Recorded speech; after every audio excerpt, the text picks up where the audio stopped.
Bueno, esta es la clase de metodología dimensional y dibujo técnico de la Facultad de Ciencias de la Electrónica de la carrera de Ingeniería en Sistemas Automotrices de la Benemérita Universidad Autónoma de Puebla. Yo soy el alumno Armando Olarte Vargas. Mi producto es las reglas de acero.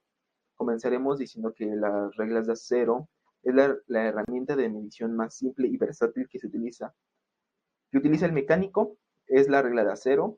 Las reglas de acero son unas hojas delgadas de acero grabadas con unas marcas de graduación muy precisas.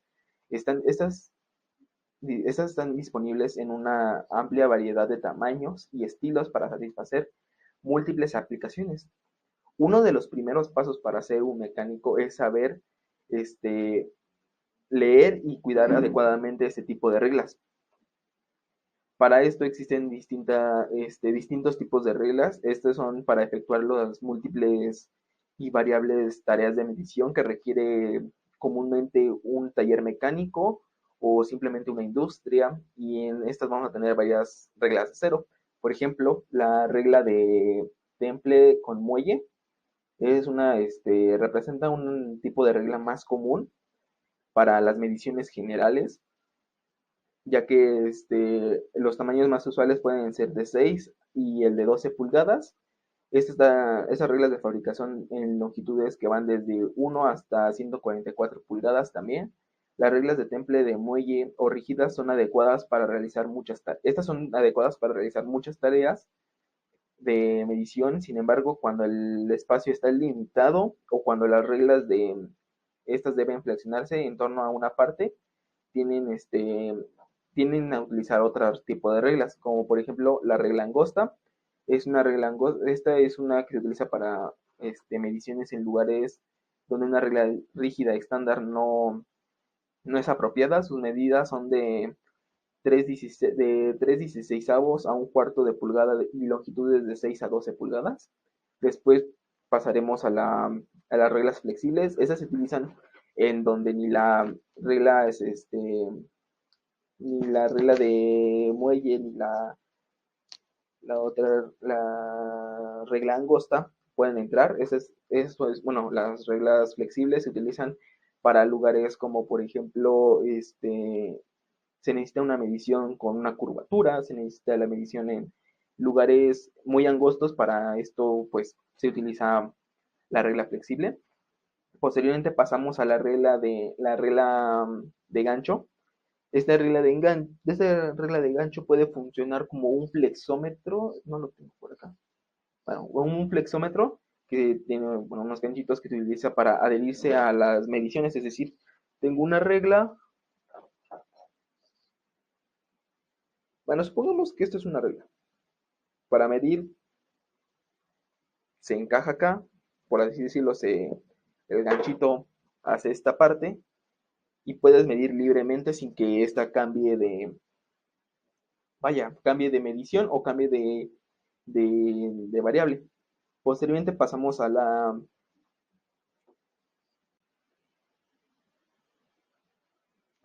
juego de reglas. Este juego de reglas es para cosas muchísimo más específicas y también para medir cosas mucho más pequeñas, como lo había mencionado. Estas medidas van desde un cuarto, 3 octavos, un medio, 3 cuartos y una pulgada. Para hacer uso correcto de estas, necesitamos saber qué propiedades tenemos que medir y cuáles combinar para que nos dé la medida. Esto se utiliza más para cosas como ranuras, surcos o cualquier otra que impida el uso de las reglas flexibles, de muelle con temple o rígidas. Entonces, esto es para medidas más específicas y donde tengan una dimensidad muy pequeña. Después vamos a hacer con las lecturas de la regla de acero. Esas sirven para examinar una regla de acero. Pueden verlas, bueno, podemos ver una serie de líneas parcialmente marcadas a lo largo de cada borde. Estas se denominan graduaciones. Y de estas graduaciones pueden ser de 1 milímetro y 1 pulgada. Es decir, que cada serie de líneas o graduaciones de cada borde de la regla es una escala. La mayoría de las reglas usadas en el taller tienen escalas donde las pulgadas estén divididas en partes fraccionarias Otras escalas usadas en las reglas incluyen pulgadas en decimales y escalas milimétricas. Prácticamente cualquier combinación de estas reglas pueden conseguirse, y estas pueden ser muchas combinaciones usuales, como puedo mostrar en la siguiente imagen. Distintos errores de medición. Por ejemplo, tenemos errores, pueden agruparse en dos generales, por ejemplo, la directa y las indirectas. Por ejemplo,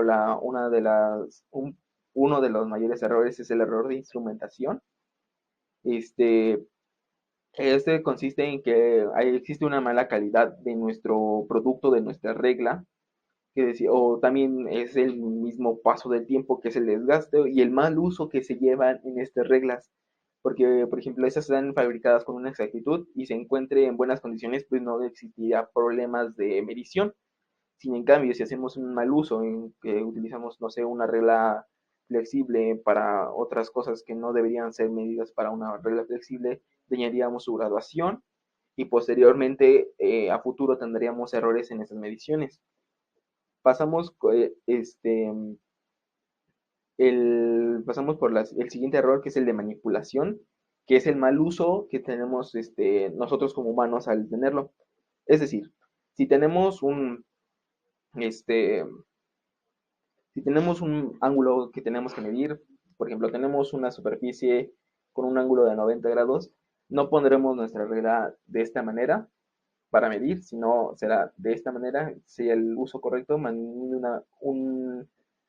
manteniéndola paralela a la zona vertical o a la zona horizontal, ya sea de cuál queramos medir.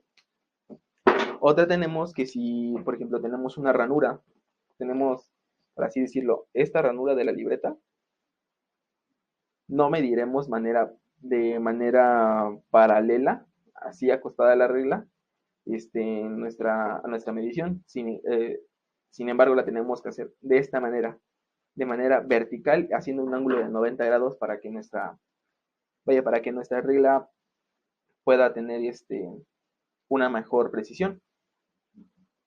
A esos errores que he mencionado se le denominan errores de observación.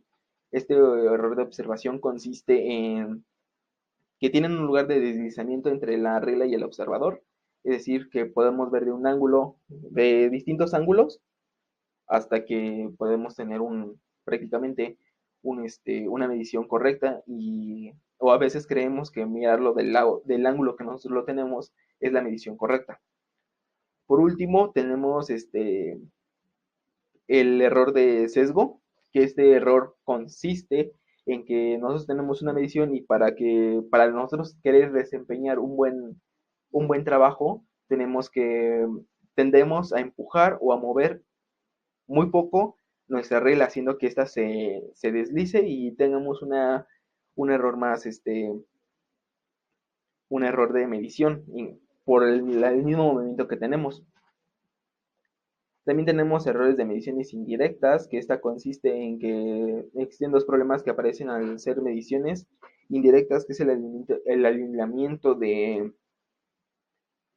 contactos, y para medir exactamente una exactitud, una parte de cualquiera de un instrumento es el estilo de calibrar, que se requiere alinear los puntos de contacto sobre el eje de la parte que nosotros queremos medir. Entonces, existe una medición indirecta, pero muy poca, bueno, realmente no se considera tanto, porque pues nuestros principales errores son los humanos, los que tenemos al no ver el ángulo correcto y y el ángulo adecuado. Por último, tendremos las formas de cuidado de las reglas del cero. Estas son, pues prácticamente es lo común que uno tiene que hacer, que es utilizar la regla apropiada en cada trabajo. Es decir, si es necesario utilizar una regla rígida, se va a utilizar una regla rígida, pero no podemos utilizar no podemos utilizar una regla flexible, porque pues igual, como lo había mencionado antes, dañaríamos el calibraje de esta y tendríamos muchísimos más errores. Y la segunda es seleccionar una escala apropiada que no se intente la lectura de una regla de pormenores en discriminaciones de escala. Y esto sería todo de mi parte para la clase de metodología dimensional y dibujo técnico.